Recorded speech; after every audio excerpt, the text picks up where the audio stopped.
Stability. It's a difficult subject to speak about stability because only a handful maybe have experienced it.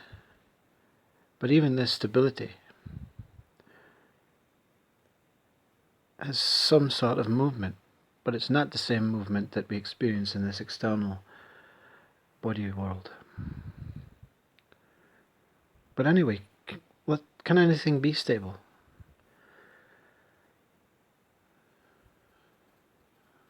I mean, we have never found anything stable in this external world.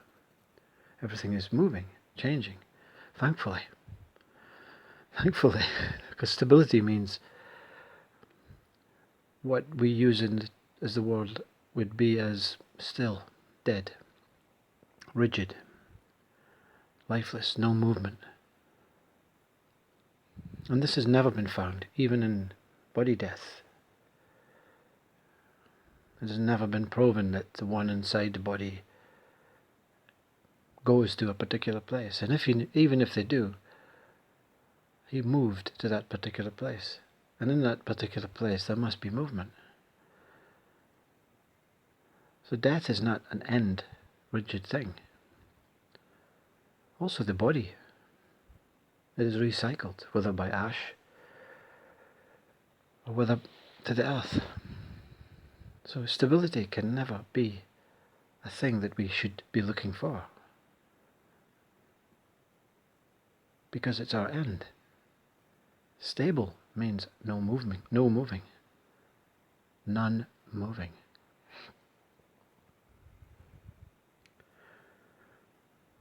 But there is a stability. Inside, we know stability has to exist. Why do we search for it? Everything in our human world we already know about. This is why it's called awakening, because we're sleeping. We've chose to fall asleep. We've chose to come onto our single track before merging back to our infinite home.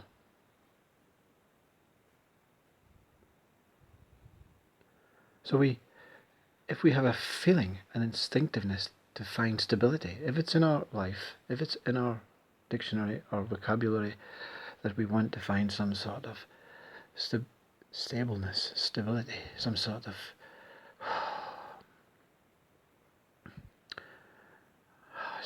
of order, then it must exist. Everything you search for exists. Every single possibility that you have ever imagined must exist. Because your imagination in your mind comes from your birth, your true birth. Every single thing that has ever been thought, imagined, or actually experienced will happen, is happening. Everything will happen.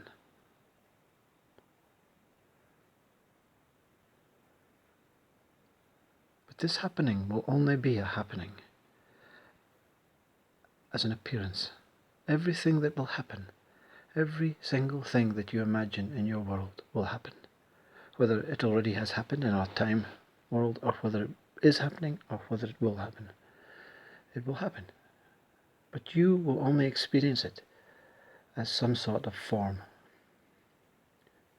You may be a body, a human, a tiger, a tree, a worm.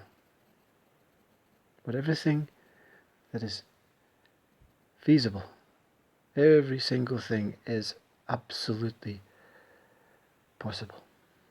Is absolutely going to happen. But the one who is going to witness all of this, the one who is witnessing your life now in front of you, your body, your mind, everything, you the witness, are you stable? Are you this stable tower? Are you this maple that looks out for stability? This is what it is. We are looking at our own reflection of ourselves. Everything we perceive is us, or I, our self, our self. Everything you perceive through your eyes is you, a reflection of you. So if you're stable and looking at all this moving reflections, all this changing, sensory time-based world that we live in, if you're witnessing this, are you stable? I mean, your eyes, something inside you says, I know, I see, I taste, I love, I hear. So how can this stability, rigid thing that you may be stable? Because surely stability means non-knowledge, non-knowing, nothing, dead. But you see, I'll let you into a little secret. If you are, and I say if because you have not seen it, but I will say it as I have seen it, you are the point of the egg timer, the hourglass in the middle. In one direction, you are like a torch, you are like a light that projects outwards. And this one direction, whichever way you want to see it, whether it's the sand at the bottom or the empty bit at the top or the moving, whatever you see it, forget about the sand just now, the hourglass shape. You are the stable door in the middle, looking upwards at your external world. It's like a light shining from a torch. It's the same shape. It goes from nothing out to form a triangle.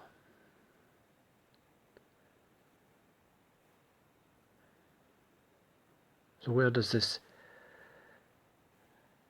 stability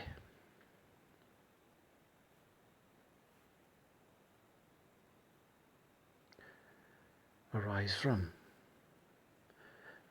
Well, you say, if you imagine and you turn the hourglass on its side, and you are the door, the point between the two spaces, and you look one way, you can look for miles and miles and miles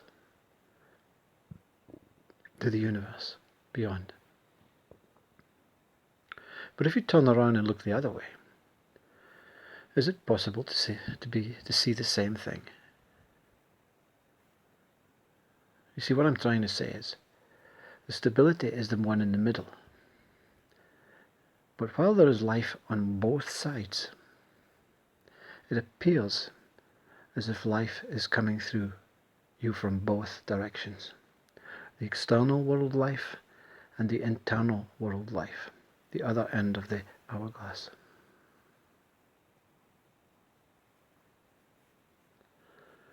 So,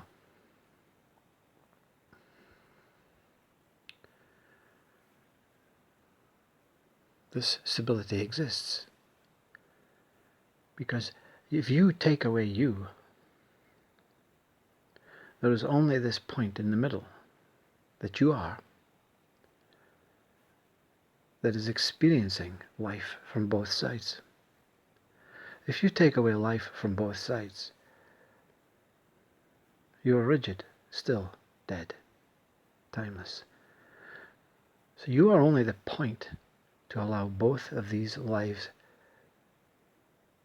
to exist. Now,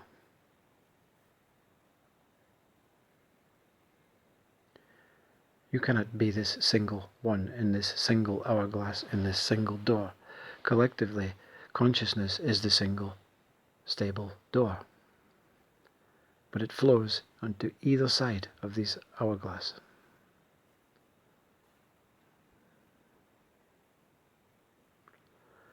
So stability exists, but without instability, it does not exist.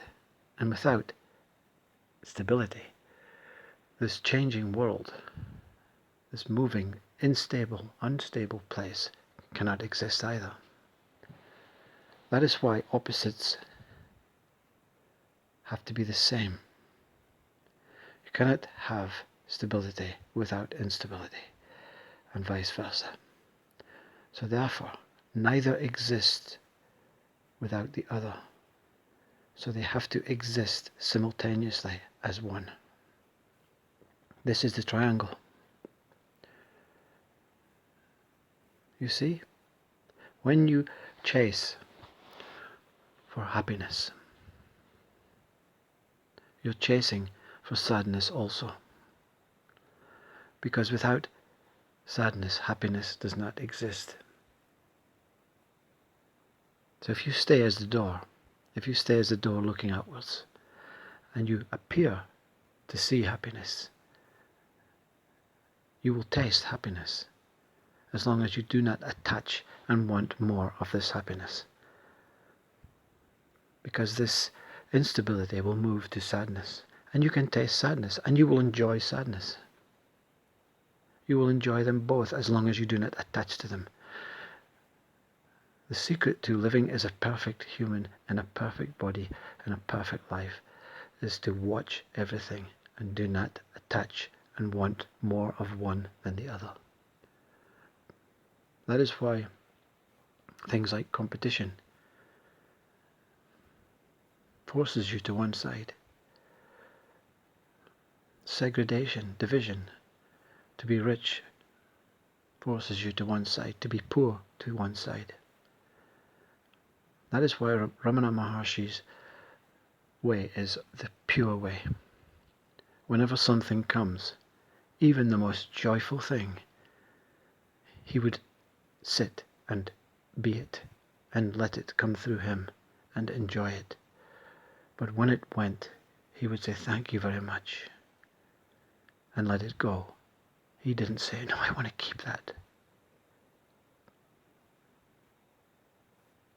It's the same as pain. We think by rejecting the pain, we can get rid of it. But rejecting is the same as accepting or wanting. You want happiness and you don't want the pain. When happiness comes, you accept it. When pain comes, you accept it. But you don't really accept, you just witness and watch it and say, "It'll go soon, this will pass, this happiness will pass and this pain will pass. For now, I want to experience both. But I know that when they go, I must let them go." And this is true freedom. This freedom is stable. This freedom is stable. But even in the stability of this freedom, there's an essence of slight, subtle movement. Because both worlds are coming through you at once. So even though you accept this world, have you accepted the other world that is available for you to see by going within right now? You must taste this other world of nothing. Absolute nothing. This world that we see every day is something. Everything is something. Something. Our mind is something. Time is something. Forms are something. Space is something. Movement is something. Time is something. So you must taste this nothing world before you can see purely. Namaste.